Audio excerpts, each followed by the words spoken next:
Hey, how's it going? Here I'm going to teach you how to squash Git commits, and therefore get a cleaner and more comprehensible Git history. Squashing can be a good practice for cleaning up your commits before opening a pull request, for example. The maintainer or whoever is reviewing the pull request will have a much easier time understanding your changes. Let's get started.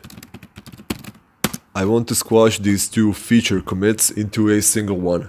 In order to squash, I will perform an interactive rebase, which catches all the commits we are interested in. Let's rebase down to the initial commit.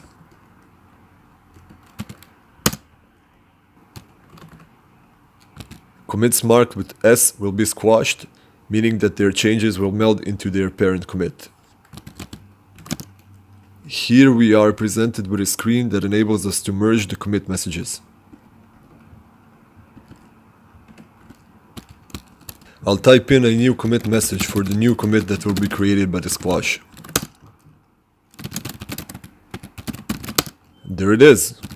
Our new squash commit contains changes from both feature commits.